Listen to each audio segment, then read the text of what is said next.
রাধে রাধে বন্ধুরা, তোমরা সবাই কেমন আছো? আশা করছি সবাই খুব ভালো আছে। আমিও খুব ভালো আছি আমার গোবিন্দের কৃপায়। তোমরা তো দেখতেই পেলে আমি একটু রেডি হচ্ছিলাম, আমি এক জায়গায় যাব। আর আমার বড়বাবু একটু নূপুরটা পরিয়ে দিচ্ছিল, আমার একটু দেরি হয়ে যাচ্ছিলো। আমি একটু নূপুরটা পরিয়ে দাও তো, তাড়াতাড়ি করেও পরিয়ে দিচ্ছিল। আমি একটু আমার মা শাশুড়ির বাড়িতে যাচ্ছি, আমার গোপুসোনাদের নিয়ে যায়নি, ওদেরকে আমার মায়ের বাড়িতে রেখে দিয়ে একদিনের জন্য গিয়েছিলাম। তো আমার মা বলে নিয়ে যেতে হবে না, এখানে রাখ।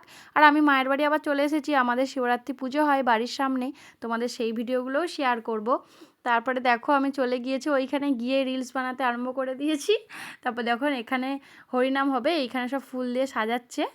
তারপরে আমি আবার শাড়িটা চেঞ্জ করে দিদির সাথে আবার এক জায়গায় গিয়েছিলাম, একটা মন্দিরে। দিদির ছেলের পুজো বাকি ছিল, মানে ওর অন্নপ্রাশন হবে কদিন পরে। তার আগে সেই পুজো দিতে হয় না, যেখানে যেখানে কবুলা থাকে সেইখানে কবুলা ছিল, পুজো দিতে যাচ্ছিলো বাবা পঞ্চানন্দর কাছে। আমাকে দিদি বলছিল যাবে, মানে আমরা যেই মাসির বাড়ি গিয়েছিলাম তিনির মেয়ের ছেলে ওটা। আর দেখো মন্দিরে চলে গিয়েছি, এটা বাবা পঞ্চানন্দ মন্দির।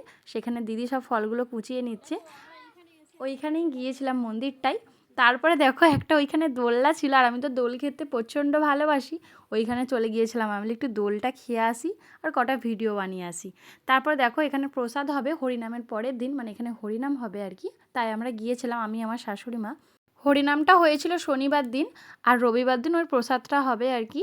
ওই জন্য তার আগের দিন থেকে একটু কিছু কিছু কুচিয়ে রাখছিল, আর তার পরের দিনও আমরা ভোরবেলা আবার কুচিয়েছিলাম, মানে শনিবার দিন ভোরে। আর রবিবার দিন সকাল থেকেই, মানে ভোর থেকেই রান্না বসে গিয়েছিল। তারপরে দেখো আমরা সবাই ঠাকুর আনতে যাব রাধা কৃষ্ণকে। ওদের ওখানে নিয়ম আছে, সেই পালকি করে রাধা কৃষ্ণ ঠাকুর নিয়ে আসে। তার আগে ওদের বাড়ির সামনে একটা বড় বাবা আর মা কালী মায়ের মন্দির ছিল, ওইখানে আমি একটু ধূপ দিয়ে আরতি করে তুলসী মহারানীর কাছে একটু দিয়ে দিলাম। আর একটা বোনকে দিয়েছিলাম ভিডিওটা বানাতে, তাকেই বলছি এবার বন্ধ করে দাও, এটাই বলছিলাম। আর দেখো আমরা সবাই এই গাড়িটা ভাড়া করেছিল, মানে গাড়ি ভাড়া না, ওনাদেরই গাড়ি আছে, মানে মা শাশুড়ির ছেলের। তিনির গাড়ি করে, দাদার গাড়ি করে আমরা চলে যাচ্ছি। আর আমি সবাইকে বলছি আমাকে দেখা যাচ্ছে দেখা যাচ্ছে, ব্যাক ক্যামেরায় করছিলাম। আর এই বনুটা আমার কাণ্ড দেখে আমার দিকে তাকিয়ে আছে একভাবে। আর দেখো দুটো এইরকম অটোর মতো করেছিল, এটাকে কী বলে আমি ঠিক জানি না এই গাড়িগুলোকে। একটা গাড়িতে ওইখানে যাচ্ছিলো সবাই, আর আমরা যাচ্ছিলাম একদিকে। দেখো আমরা হরিনাম করতে করতে চলে যাচ্ছি রাধা মাধবকে আনতে। আর দেখো এইখানে কত ঠাকুর ওদের ঘরে, মানে যাদের বাড়ি আমরা গিয়েছিলাম ওনারা ব্রাহ্মণ, ওনাদের কত ঠাকুর, অনেক ঠাকুর। এই দেখো এই রাধাকৃষ্ণ ঠাকুরটাকে নিয়ে নিয়েছে, শু করিয়ে নিয়েছে, তারপরে এইভাবে বেঁধে নিয়ে চলে আসছে। আমার মা শাশুড়ির বাড়িতে নিয়ে এসেছিলো, আর আমরা সবাই হরিনাম করে করে আসছি। এই বোনটা আমার সাথে ছিল, আমি যেখানেই যাই বন্ধু পাতিয়ে নিই, মানে এত আমি গল্প করতে ভালোবাসি, সবাই আমার সাথেও কথা বলে প্রচণ্ড। তারপর দেখো আমাদের রাধা মাধব চলে এসেছে বাড়িতে, এইখানেই বসানো হচ্ছে। এবারে হচ্ছে সব হরিনাম হচ্ছে। আমার দেখো আমার শাশুড়ি মা, এখানে অনেক কাকুরা সব হরিনাম করছিল। তারপর সন্ধ্যাবেলায় ক্ষীর ছানা লাগে, সেটা আমিই করেছিলাম, মানে গোবিন্দর যা যা সব কিছু আমি করেছিলাম। আমার তো একটু কাজ করতে ভালো লাগে, তারপর আমি বলেছিলাম আমিই বানাবো। ওই জন্য দেখো এদিকে লুচি, বেগুন ভাজা, আলু ভাজা, সুজি, এদিকে ক্ষীর ছানা, আর সেখানে মিষ্টি দেওয়া হয়েছিল। তারপর যা যা দিতে লাগে সেইগুলো দেখো মিষ্টি আরে দেওয়া হয়ে গেছে। এখানে সব গোছগাছ হয়ে গেছে প্রায়, যেন পুজোতে তো কত কিছু লাগে, তাই না? তারপর দেখো এগুলো ফলগুলোও আমি সেবা দেবো বলে নিয়ে নিয়েছি, মানে ওইখানে লাগবে তাই বানিয়ে নিয়েছি।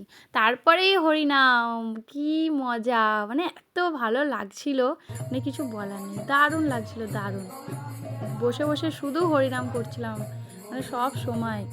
আমি তো হরিনাম থেকে উঠিনি বলতে গেলে, খালি বসে বসে হরিনাম করেই যাচ্ছি। আর এইখানে এবার ভাগবত পাঠ হবে, হরিনাম হচ্ছে, দেখো এনারা চলে এসেছে প্রভু মাতাজিরা। আর এইখানে তারপরে হরিনাম তো থামানো যায় না, মানে হরিনাম তো করে যেতেই হবে।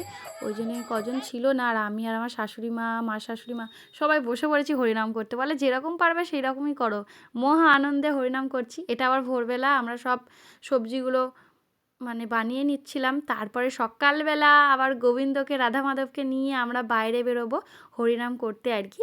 ওই জন্য সবাইকে তিলক সেবাটা করে দিচ্ছিস, মানে আমি যা থেকে যে কত লোককে তিলক সেবা করেছি বলে কথা না, হরিনামের দিনে তো মানে প্রচণ্ড লোককে। আর সব সময় তো জানো ভিডিও করা যায় না, তাই না?